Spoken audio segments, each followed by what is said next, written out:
Olá pessoal, que bom ter vocês aqui no canal. Na aula de hoje nós vamos estudar as drogas colinérgicas. Bom, quem são as drogas colinérgicas? Elas fazem parte das drogas que interferem no sistema nervoso simpático ou parasimpático. Sistema nervoso parasimpático, isso mesmo. Na verdade, as drogas colinérgicas são drogas que mimetizam, que agem como se fosse o próprio sistema nervoso parasimpático. Essas drogas no passado foram chamadas de parasimpático-miméticas ou ainda de colinamiméticas. E elas vão, como nós já falamos, mimetizar, fazer igual ao sistema nervoso parasimpático. Vamos lá. Quais são os receptores que existem para o sistema nervoso parasimpático? Nós teremos os receptores nicotínicos e os receptores muscarínicos. Aqui, ó, os nicotínicos e os muscarínicos. Bom, esse nome, receptores nicotínicos e receptores muscarínicos, advinham dos estudos, porque na verdade a substância que age aí sobre eles é o neurotransmissor normal acetilcolina. Bom, mas os estudos mostraram que alguns receptores respondiam só à nicotina, nicotina do cigarro, e eles foram chamados de receptores nicotínicos. Outros respondiam apenas a uma substância extraída de um fungo, de um cogumelo, do Amanita muscaria, uma substância chamada de muscarina. E esses receptores passaram a ser chamados de receptores muscarínicos. Muito bem. Quais são os receptores nicotínicos? Como nós podemos observar aqui de lado, nós temos o receptor nicotínico NN, que facinho, olha só, NN, neurônio, está entre um neurônio e outro. Então, um lugar importante dele está aí no gânglio nervoso autonômico e, evidentemente, lá na medula adrenal, que funciona como se fosse um gânglio. E o outro receptor seria o NM. Este é o receptor chamado de NM. O nome já está dizendo onde está. NM, N neurônio, M músculo. Na placa motora, na placa milneural. Percebe? Então, fácil. O receptor nicotínico ele já diz para você onde ele está. Já o receptor muscarínico realmente tem que ter mais alguma cautela em relação a eles, porque não é tão fácil a localização pelo nome. Mas a gente pode ter um macete para vocês. Lembra? Quando o receptor é terminado em ímpar, normalmente ele é um receptor inibitório ou excitatório. A gente já viu aqui no canal, ele é um receptor excitatório quando ele é ímpar. Quando ele é terminado em par, ele é inibitório. Isso é um macete importante para facilitar a vida de vocês. Beleza? Bom, aí eu tenho receptores de M1, M2, M3, M4 e M5. O M1 ele está lá no gânglio autonômico, ele está lá no tecido gástrico, o M2 ele está na musculatura cardíaca, o M3 ele está no músculo liso em glândulas, o M4 e M5 no sistema nervoso central. Muito bem. Bom, quais seriam as ações principais de cada receptor? Aqui eu fiz uma coletânea para facilitar a nossa vida, entendeu? Não está tudo aqui, está os principais, mas bora lá. Então, receptor M2. Poxa, M2 vai fazer o quê? Primeira coisa que eu tenho que botar na minha cabeça. Se é uma droga colinérgica, ela vai imitar o sistema nervoso parasimpático. E o sistema nervoso parasimpático está ligado ao hang loose, à calma, à tranquilidade. E aí, por esse macete, eu vou imaginar o que está acontecendo no órgão. Por exemplo, na calma e na tranquilidade, como é que está a minha frequência cardíaca? Alta ou baixa? Baixa, não é? Então, grava bem. O sistema nervoso colinérgico ou parasimpático, ele trata-se de um sistema relacionado à calma e à tranquilidade. Então, vai ter repercussões da calma e da tranquilidade. Outro grande macete para vocês é que uma droga colinérgica, ela, ao mimetização do parasimpático, ela aumenta as secreções. E, de um modo geral, secreção lacrimal, salivar, gástrica, todas as secreções. Então, grave esse macete. Primeiro, relacionado ao relaxamento. Segundo, relacionado ao aumento de secreções. Inclusive, isso vai ser importante para entender a próxima videoaula em relação a anticolinérgicos. Bom, então, M2, redução da frequência cardíaca. Eu já sabia que a droga parasimpática ia reduzir a frequência cardíaca. Por quê? Porque o parasimpático imita o colinérgico imita o parasimpático. E o parasimpático é o sistema do hang loose, da calma, da tranquilidade. Vasodilatação M3, aumento de secreção salivar e lacrimejamento M3, contração da musculatura lisa M3, leva ao aumento da motilidade gástrica, contração da bexiga e broncoconstrição. Também com aumento de secreção, então é tudo que um asmático não precisa. Aumento de suco gástrico, M1, secreção mucosa M3, constrição da pupila pelo M3, ela vai fazer miose. Por quê? Eu, relaxado, tranquilo, não preciso enxergar bem, então a pupila está contraída, miose. Efeitos sobre o sistema nervoso central, excitação, ganho de memória, e eu gostaria que vocês gravassem bem isso. A acetilcolina está relacionado à memória, a esse ganho de memória. Inclusive doenças como a doença de Alzheimer, por exemplo, o mal de Alzheimer, vai ser caracterizado por uma redução da acetilcolina cerebral e será feito manobras como drogas colinérgicas para produzir um efeito parasimpático. Entendeu? Muito bem. Bom, aqui está uma neurotransmissão parasimpática, uma neurotransmissão colinérgica, que inclusive essa neurotransmissão ela pode ocorrer também numa fibra, numa neurotransmissão simpática lá no gânglio nervoso. Porque lá no gânglio nervoso, quer seja do simpático, quer seja do parasimpático, o neurotransmissor liberado é a acetilcolina. Preste atenção nisso. Então, veja, aqui está a minha colina, vai ser captada por um cotransporte de sódio. Quando a minha colina entra na célula, isso é importante, ela vai se juntar com a acetilcoenzima A. E quem vai fazer esse casamento aí é uma enzima chamada de colina-acetiltransferase, que vai fazer a transferência do grupamento acetil para a colina, e aí eu tenho a formação da molécula de acetilcolina que está aqui. Essa molécula de acetilcolina ela não pode ficar dando bobeira aí dentro do neurônio. Por quê? Porque se ela ficar dando bobeira, uma enzima chamada de acetilcolinesterase poderá destruir ela. Então eu posso ter a ação aqui de uma enzima que vai destruir essa minha acetilcolina. Ou seja, após ser produzida a acetilcolina, ela tem que ser imediatamente empacotada nessas vesículas secretoras. E vai ficar lá aguardando o potencial de ação para fazer exocitose. Compreende? Muito bem. Houve potencial de ação, abertura de canal de sódio, abertura de canal de cálcio.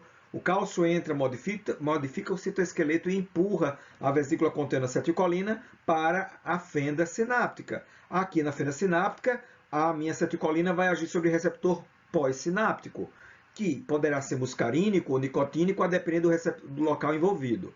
Perfeito? Muito bem. Mas ali também, na fenda sináptica, eu vou encontrar novamente a enzima acetilcolinesterase. O que é que essa enzima faz? Ela destrói a acetilcolina. Ela vai acabar a acetilcolina. E nesse caso, a acetilcolinesterase vai produzir o ácido acético, ou acetato, e a colina. Esse ácido acético, acetato, vai ser eliminado e essa colina vai ser reaproveitada pelo neurônio. Tranquilo?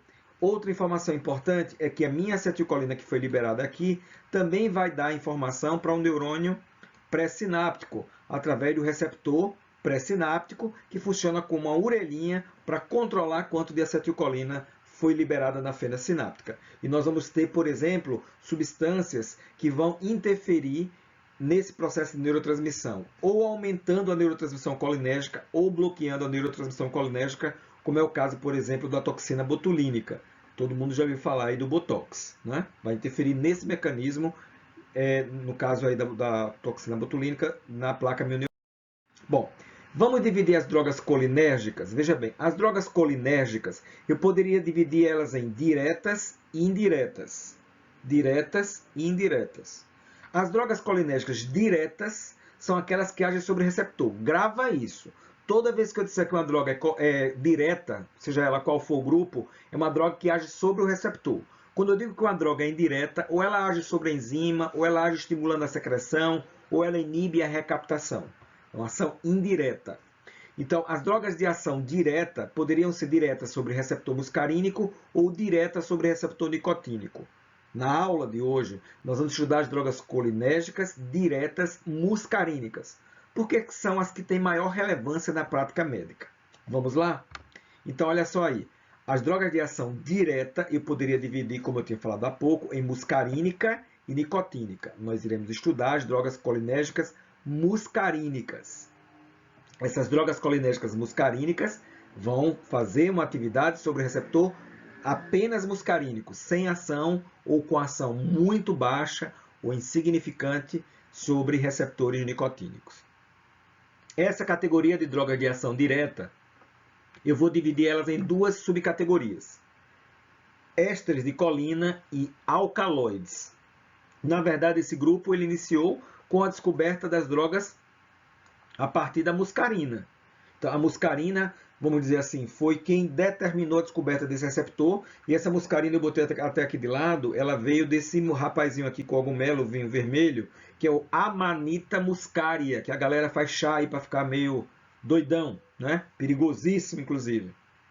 Bom, esses ésteres de colina, eles são representados pela própria acetilcolina, que é altamente susceptível ao trabalho daquela enzima que a gente falou há pouco, a acetilcolinesterase, o beta-necol, que é aí mais resistente, o carbacol, a metacolina. O que esses medicamentos são? São medicamentos sintéticos feitos à imagem e semelhança da acetilcolina, mas com características farmacológicas diferentes.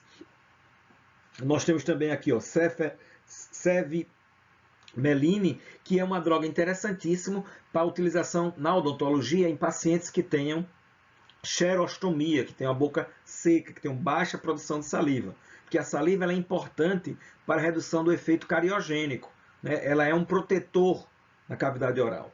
Muito bem, vamos seguir. Bom, e as drogas de ação indireta? O que é uma droga de ação indireta? Como eu falei, o que age sobre o receptor, o que age sobre aumentando secreção, o que age inibindo recaptação. Sempre vai ser nessa lógica. As drogas de ação indireta aqui em drogas colinérgicas são drogas que inibem a enzima. Ou inibe a enzima de forma reversível, são fármacos, ou inibe de forma irreversível, são venenos. Sempre do ponto de vista médico, se vai em busca de uma droga que seja reversível, que possa o médico, diante de uma situação extrema, reverter. Muito bem, então as drogas de ação indireta inibem a enzima, que no caso da enzima é a acetilcolinesterase, e pode inibir essa enzima de duas maneiras, forma reversível ou de forma irreversível. De forma reversível, eu vou ter o hidrofônio, droga muito utilizada, inclusive no diagnóstico, uma droga de diagnóstico da miastenia graves, a neostigmina, fisostigmina, piridostigmina, eu poderia falar do demecário, do ambenônio, outras drogas dessa categoria, da tacrina, da rivastigmina, tem outras drogas nessa categoria, eu apenas para exemplificar trouxe essa, mas ao longo da aula eu vou poder falar de outras. Inclusive da rivastigmina, com a utilidade interessantíssima no tratamento do mal de Alzheimer. Veja a importância desse grupo. E as drogas de natureza irreversível, que inibem a acetilcolinesterase de forma irreversível, tendem a ser venenos. Tendendo a ser venenos, são perigosas. Né? Inclusive é utilizada como arma química, né? Nas guerras aí, como é o caso dos organofosforados, organoclorados. Eu vou ter aí o malátion, paration, ecotilfato e o isofluorato. São drogas que inibem a acetilcolinesterase de forma irreversível. Bom, aqui só para nós observarmos de forma panorâmica e lembrarmos da aula de introdução ao sistema nervoso autônomo, onde temos aqui um gânglio nervoso. Esse gânglio nervoso, quer seja do simpático ou do parasimpático, ele vai ter sempre o receptor nicotínico, porque quem é liberado ali é a acetilcolina. Veja, nesse caso aqui, trata-se de uma neurotransmissão adrenérgica, porque está liberando noradrenalina lá no tecido. Pegando o receptor aqui, receptor alfa, né? Bom, aqui eu tenho uma outra ação, também simpática, que está indo para a adrenal, também liberando noradrenalina, né? Então, assim, veja que a acetilcolina está tanto no parasimpático, como ela vai estar no parasimpático, certo? Inclusive na musculatura com o receptor NM, na musculatura lisa com o receptor M3, M1 na secreção. Então, é importante que a gente fixe esse aspecto que a acetilcolina ela participa dos dois. Mas nós só estamos estudando hoje as drogas colinérgicas muscarínicas, que estimulam o receptor muscarínico, quer seja M1 a M5. E a gente vai observar que nós temos particularidade de drogas em relação a esses receptores. Aqui nós temos um quadro sinóptico do grupo de drogas. Olha aí, a acetilcolina, metacolina, carbacol e betanecol. Veja, a acetilcolina altamente susceptível à ação da enzima colinesterase, mas capaz de agir sobre o receptor muscarínico e sobre o receptor nicotínico com ação extremamente dispersa, tá vendo? Porque é a própria acetilcolina. Agora eu tenho, por exemplo, uma droga como o carbacol e como o betanecol, que praticamente não são susceptíveis à ação da enzima, portanto tem uma meia-vida maior.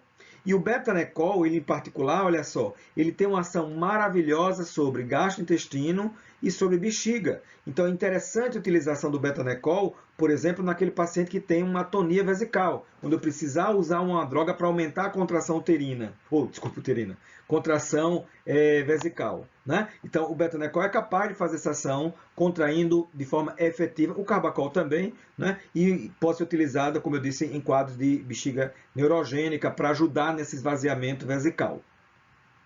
Tá? Tudo bem?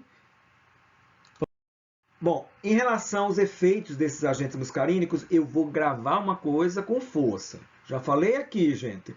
Uma droga colinérgica é imitação do parasimpático. O parasimpático está ligado à calma, à tranquilidade, o hang loose. Então, pensa nisso primeiro para responder. Qual a ação sobre o coração? Diminuição de tudo. Qual a ação sobre a bexiga? Esvaziamento, porque para a gente esvaziar a bexiga a gente está relaxado. Sobre a defecação? Contração. Né? Então grava isso. Então olha aqui, ó. O efeito cardiovascular, redução da frequência cardíaca e consequentemente diminuição do débito cardíaco, vasodilatação porque ele vai determinar a liberação de NO e uma queda da pressão arterial. Você está tranquilo, está calmo, não precisa de nada, né, da pressão subir, tá? Tranquilidade, né? Qual a ação sobre a musculatura lisa? Aí é o contrário, veja bem, sobre o trato digestório, ele vai determinar contrações. Sobre a bexiga vai determinar contrações. Inclusive aquela história, por que a gente come e tem que relaxar um pouquinho? Para que haja um trabalho digestório. E um dos trabalhos digestórios que é da motilidade é mediado por estimulação do parasimpático.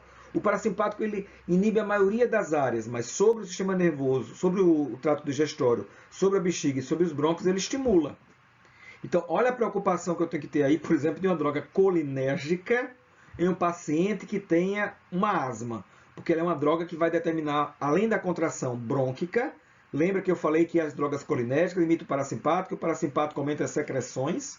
Né? Inclusive, para vocês terem lembrado de uma coisa básica, fulano está namorando com fulano e vai dar um beijo em fulano. Diz, seu beijo está tão frio. Que história é esse beijo frio?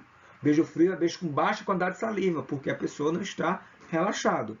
Se ele estiver relaxado, vai ter uma produção maior de saliva. Capite? Bom, então, continuando aí nossa aulinha, em relação a esses efeitos das drogas colinérgicas, qual seria sobre o olho? Vai determinar uma curvatura do cristalino, um relaxamento, e vai determinar também uma contração da pupila, porque não há necessidade de eu enxergar bem. Então há uma miose. As drogas colinérgicas induzem uma miose, diferentemente, por exemplo, de uma droga adrenérgica de luta, fuga e defesa. Eu preciso me enxergar mais. Então eu tenho uma dilatação da pupila. Bom, então aqui só para a gente ver que no caso das drogas colinérgicas, elas vão estar agindo sobre o receptor M3 dessa musculatura, que é a musculatura circular da íris, e a sua estimulação gera uma contração dessa musculatura circular que leva a uma miose. Perfeito? Muito bem. Em que situações clínicas pode ser utilizada uma droga colinérgica? No tratamento do glaucoma, porque ela vai contrair, facilitando a drenagem do humor aquoso. No esvaziamento da bexiga pós-operatório ou num quadro neurogênico. Na estimulação da motilidade gastrointestinal no ilho paralítico pós-operatório. Como droga miótica para reverter uma midríase, para o paciente voltar a ter uma resposta pupilar. Cialogogo para aumentar a produção de saliva, diminuir a possibilidade da cárie. Então são essas as possibilidades clínicas de uso de uma droga colinérgica direta muscarínica. Tá? Quando é que eu contraindico uma droga colinérgica direta muscarínica? Eu contraindico, óbvio, na asma brônquica. Na asma brônquica ela causaria mais broncoespasmo e aumento de secreções, o que pioraria o quadro. No hipertireoidismo, pela mesma razão. Na insuficiência coronariana, ela causaria maior quadro de insuficiência cardíaca por conta da ação inibidora sobre o coração, né? Nós vimos isso. Sobre a úlcera péptica, nós já também vimos que aumenta as secreções, inclusive secreção ácida, o que causaria maior agressividade para essa úlcera. Na obstrução mecânica vesical, claro, se você tem uma obstrução mecânica ali e você vai usar uma droga colinérgica, você vai um betanecol da vida, você vai contrair a bexiga, você vai empurrar o líquido que não tem para onde passar. Aí vai causar só dor.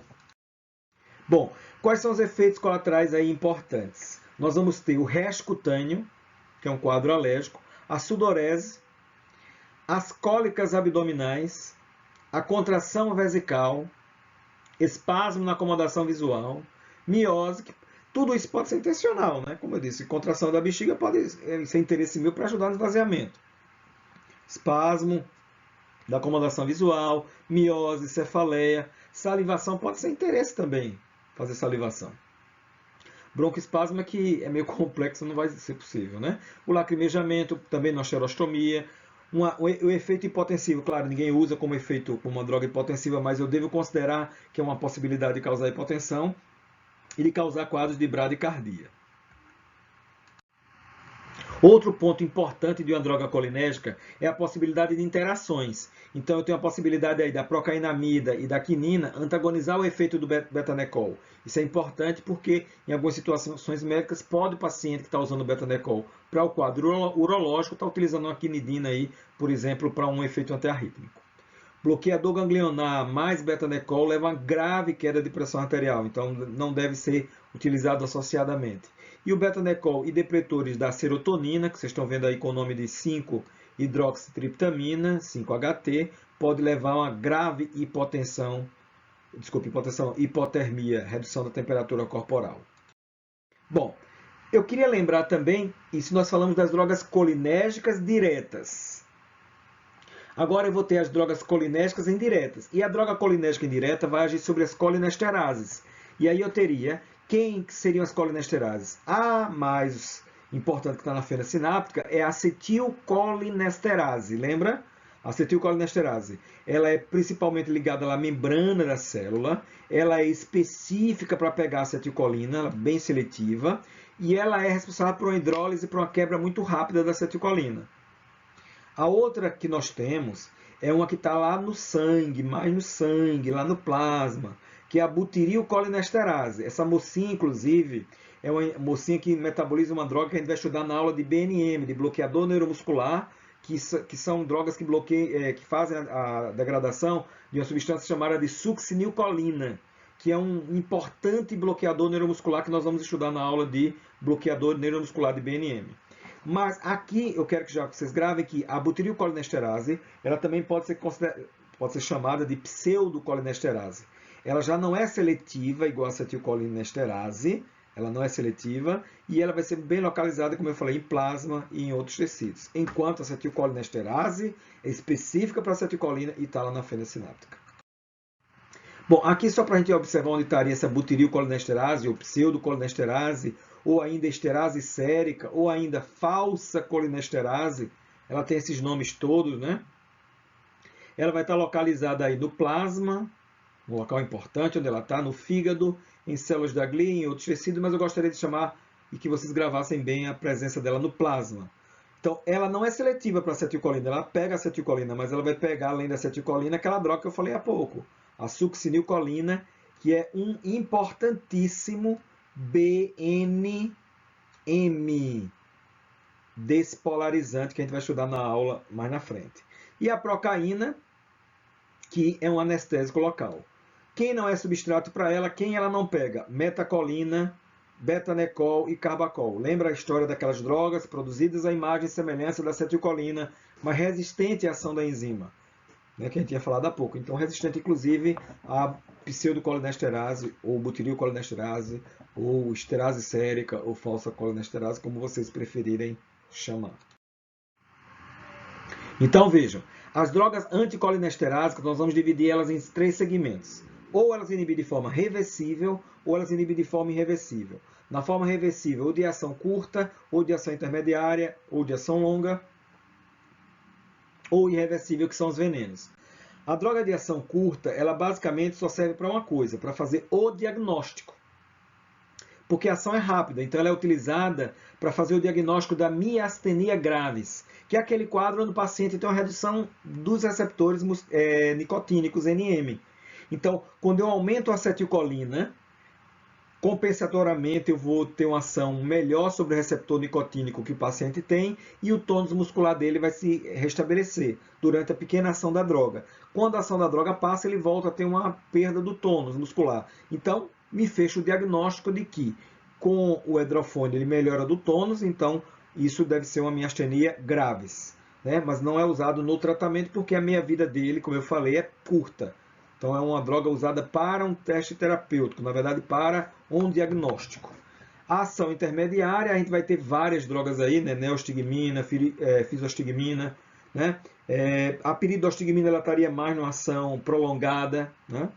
Nós vamos ter drogas de ação irreversível, que nós dizemos que são venenos, né? Que são como os organofosforados, por exemplo, um malátium, parátium.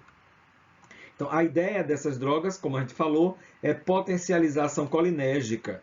E, nesse caso, você está aumentando a própria acetilcolina. Portanto, não é uma ação específica sobre o receptor muscarínico. Eu vou ter a acetilcolina aumentando e eu vou ter tanto uma ação muscarínica quanto nicotínica. Ok? Bom, nós vamos ter drogas que não atravessam a BHE e vamos ter drogas que atravessam a BHE. Por exemplo, no mal de Alzheimer, eu tenho interesse que a droga atravesse a BHE. E aí a gente poderia chamar a atenção aqui, por exemplo, da fisostigmina. Eu gostaria que vocês gravassem outra droga como a rivastigmina e a tacrina, que pode ser utilizado no tratamento do mal de Alzheimer, justamente por atravessar a BHE, justamente por aumentar a quantidade de acetilcolina lá no hipotálamo. Tudo bem? Então, quais seriam as ações de uma droga anticolinesterase? Ela vai causar os efeitos autonômicos gerais, tanto muscarínicos quanto nicotínicos. Então eu vou ter aí bradicardia, hipotensão, secreção excessiva, broncoconstrição, hipermotilidade, redução da pressão intraocular. Tudo isso são ações que nós já vimos das drogas colinérgicas muscarínicas. Mas além da ação muscarínica, como ela aumentou a acetilcolina e vai ter uma ação mais ampla, eu vou ter ação também sobre o músculo. Então eu tenho as ações aqui, ó, neuromusculares, que é sobre o receptor NM, que ninguém pode errar um negócio desse. NM, neurônio músculo. Então eu vou ter também fasciculações musculares, aumento da tensão da contração espasmódica, né? Eu posso reverter um bloqueio neuromuscular. Inclusive, a gente vai ver que na aula de BNM, eles são utilizados como drogas para reverter o bloqueio neuromuscular causado pelas drogas curarizantes. Então, tem uma aplicabilidade maior, né? A grande aplicabilidade das drogas anticolinesterásicas, sem sombra de dúvidas, é para Alzheimer e para reversão do bloqueio neuromuscular, lá na anestesia geral, onde eu preciso ter um relaxamento da musculatura. Então, aqui vai vir agora exatamente isso que a gente tinha discutido, na anestesia, né? Para reverter o bloqueio neuromuscular, como a gente tinha falado, né? A possibilidade do uso da neostigmina e da atropina. Evidentemente, a atropina, com a precaução grande, a gente vai ver essa preocupação da atropina, da intoxicação atropínica, lá na aula de anticolinérgico, aqui no nosso canal. Bom, o tratamento da miastenia graves também, como eu disse, eu posso utilizar no diagnóstico, como o hedrofônio, e no tratamento neostigmina, piridostigmina, que são drogas de ação mais prolongadas. Bom, no caso do indivíduo ter uma intoxicação com a droga, com veneno, né, na lavoura, porque os organofosforados eles são utilizados, por exemplo, como herbicidas na lavoura. Então, o indivíduo pode estar jogando herbicida lá para matar o mato, na cana-de-açúcar, por exemplo, para só sair a cana. E aí ele pode se contaminar, porque os organofosforados eles são absorvidos demais pela pele, mesmo pela pele íntegra, não precisa de solução de continuidade. Eles são altamente lipossolúveis. Então, se o indivíduo entrou em contato com o veneno, ele vai absorver. E absorvendo, ele vai inibir a enzima. E nós temos que trabalhar rapidamente. Quando o indivíduo entra em contato com o veneno, ele deve ser retirado do contato imediatamente e devemos pensar em usar uma droga para reativar a enzima o mais precocemente possível, que seria uma droga importante que nós vamos ver agora, que é a pralidoxima. A pralidoxima, que vocês estão vendo aí, é um reativador enzimático importantíssimo. Mas a ação dele, de reativação da enzima acetilcolinesterase, quando inativa por organofosforado, vai perdendo a sua eficácia à medida que a ligação química vai ficando mais envelhecida, vai ficando mais estável. E aí a literatura recomenda que deve ser usado a pralidoxima em até 1 hora após a contaminação com o veneno. E é super importante uma medida não farmacológica imediatamente com contato com o veneno, que seria a retirada da roupa molhada, do contato com a substância, para evitar o que não foi absorvido, não continuar a vir a ser absorvido. E, eventualmente, o uso da pralidoxima, importantíssimo. A retirada da roupa molhada, a lavagem com água corrente sem fricção, para não causar vasodilatação e a droga ser mais absorvida. Então, a pralidoxima é uma droga reativadora enzimática da colinesterase, mas sua ação vai perdendo a capacidade à medida que a ligação vai ficando estável. Beleza? Então, era isso que nós vamos discutir hoje na aula de colinérgico. Fique aqui no canal, não perca nossas próximas videoaulas. Valeu!